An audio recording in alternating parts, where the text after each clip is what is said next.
Somewhere out there's a 22-year-old accepting their very first job offer. They have no leverage, no experience negotiating, and honestly, they are just relieved someone said yes.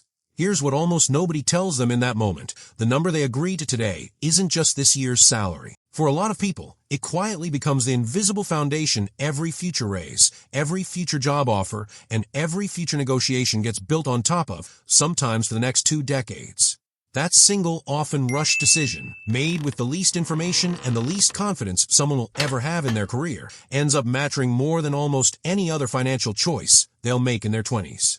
By the end of this video, you're going to understand exactly why that happens and what you can actually do about it, whether you're about to accept your first offer or you accepted yours years ago. Most people think of career growth as a straight, ever upward line. You start somewhere, you get better, you get promoted, you get raises, and eventually you're earning what you're worth. That mental model assumes the starting point barely matters, since presumably the market will correct for it over time. In practice, it often doesn't correct nearly as much as people expect. The number you start with tends to act less like a launching pad and more like an anchor point that quietly follows you from job to job. Here's the actual mechanism at work, and it comes down to something behavioral economists call anchoring. When any employer, including a new one, evaluates what to pay you, one of the most powerful pieces of information they can get their hands on is simply, what are you making right now, or what did you make recently? That number becomes a reference point, an anchor, that shapes every subsequent offer, even when it has almost nothing to do with your actual skills or market value. Annual raises typically get calculated as a percentage of your current salary, not as a percentage of what you're theoretically worth in the broader market.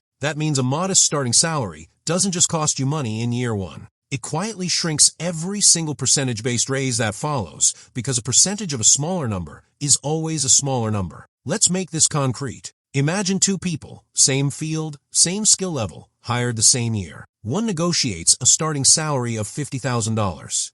The other, less confident or simply less informed, accepts $45,000. That $5,000 gap looks small in year one. But if both people receive identical annual raises calculated as, say, a 3% increase, the person starting from a higher base doesn't just stay $5,000 ahead. That gap grows every single year, because 3% of a bigger number is a bigger raise in absolute terms. Over 10 or 15 years, a modest gap at the start can quietly compound into a difference of tens of thousands of dollars in cumulative earnings, without either person ever making an obviously wrong decision along the way. Nobody signs a bad contract in year one and immediately regrets it. The cost isn't visible in any single year. It's visible only when you add up the compounding difference over an entire career, which almost nobody actually sits down and does. Here's the part that surprises people the most. Changing employers doesn't automatically erase this pattern, because your salary history often travels with you, whether formally or informally. Even in places where employers can't legally ask for your salary history directly, a common pattern still shows up. Candidates anchor their own expectations to what they're already making because it feels like the safe reference point in a negotiation. Someone earning a modest salary tends to ask for a modest increase over that number, rather than benchmarking against what the role is actually worth in market. The anchor moves with the person, even when nobody outside is enforcing it. There's a deeper psychological reason this pattern is so persistent. Humans are naturally more comfortable asking for an increase relative to something familiar than asking for an entirely new number based on abstract market research. Asking for 10% more than I currently make feels concrete and justifiable. Asking for what this specific role is actually worth in the market, based on research I did independently, feels riskier, more confrontational, and honestly, requires more work and confidence to defend in a conversation.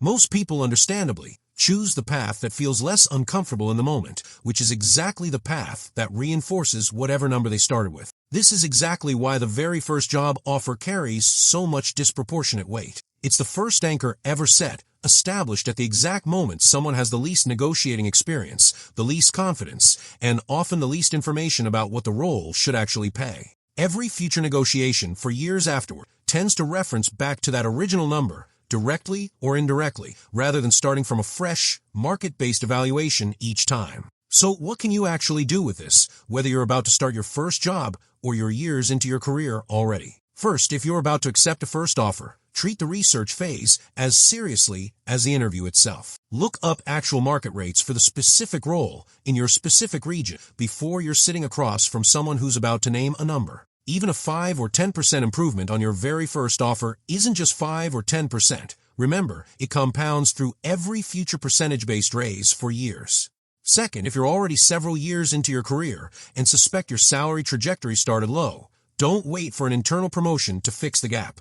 Internal raises are almost always calculated as a percentage of your current number, which means they preserve a gap rather than closing it. A job change where you can negotiate fresh against market rate rather than against your existing salary is typically the fastest way to break out of an anchor that started too low. Third, get comfortable treating salary negotiation as a normal, expected part of any job offer rather than an uncomfortable confrontation. The version of you who accepts the first number offered isn't being polite or grateful. They're often quietly setting a financial anchor that a future version of themselves will spend years trying to overcome. Here's the uncomfortable truth. The salary conversation that feels the least important, the one you have when you're the least experienced, the least confident, and the most eager just to get the job, often ends up mattering more than almost any raise you'll negotiate afterward. The people who avoid getting stuck behind that early anchor aren't necessarily the most talented people in their field. They're the ones who understood early enough that the first number was never just about this year. You just learned that too.